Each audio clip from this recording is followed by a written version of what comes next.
శాంతి. ఈరోజు జూన్ 25వ తేదీ 2026. శివబాబా వినిపించిన మురళి సారాంశము. మధురమైన పిల్లలు, పావనంగా అయ్యేందుకు ఉపాయం ఒక్క బాబా స్మృతి మాత్రమే. స్మృతి చేసేందుకు చేసే పురుషార్థమే అంతిమంలో పనికొస్తుంది అంటున్నారు బాబా. ప్రశ్న: సంగమ యుగంలో ఏ తిలకాన్ని దిద్దుకున్నట్లయితే స్వర్గరాజ్య తిలకం లభిస్తుంది? సమాధానం: నేను ఆత్మనైన నేను ఒక బిందువును, నేను శరీరాన్ని కాను అనేటటువంటి తిలకాన్ని సంగమ యుగంలో దిద్దుకోండి. నేను ఒక ఆత్మను, నేను తండ్రి నుంచి వారసత్వాన్ని తీసుకోవాలి అని లోపల స్మృతి చేసుకుంటూ ఉండండి. బాబా కూడా ఒక బిందువే, మనము బిందువులమే.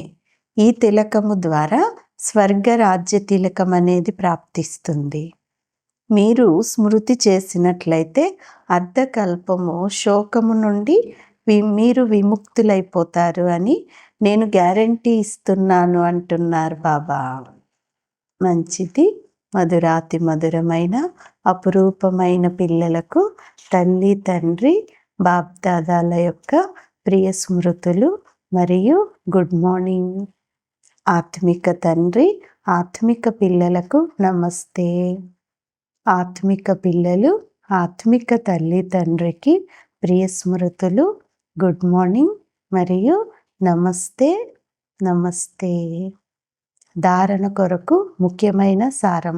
మొదటి పాయింట్: బయటి వ్యర్థమైన విషయాలను వదిలి ఏకాంతంలో కూర్చొని స్మృతి చేసేందుకు బాగా కష్టపడాలి.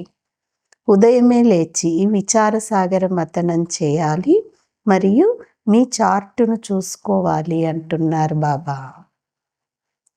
రెండవ పాయింట్: భక్తిలో దాన పుణ్యాల మహత్వం ఏ విధంగా ఉందో అలాగే జ్ఞాన మార్గంలో స్మృతికి మహత్వం అనేది ఉంది. స్మృతి ద్వారా ఆత్మను సదా ఆరోగ్యవంతముగా మరియు సుసంపన్నంగా తయారు చేసుకోవాలి. అశరీరులుగా ఉండేందుకు అభ్యాసం చేయాలి అంటున్నారు బాబా.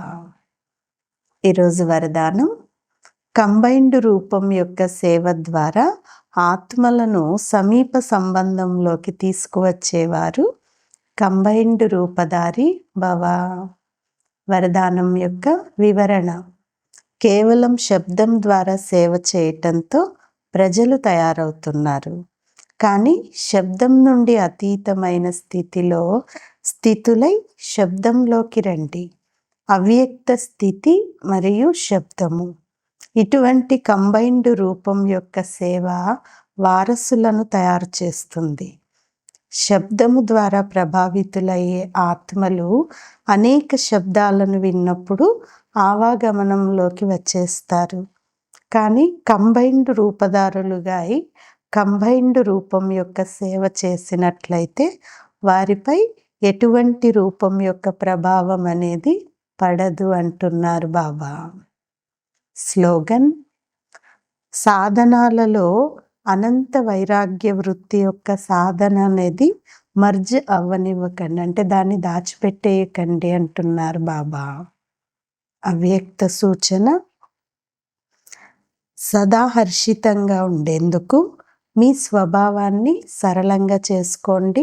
సహనశీలులు కండి.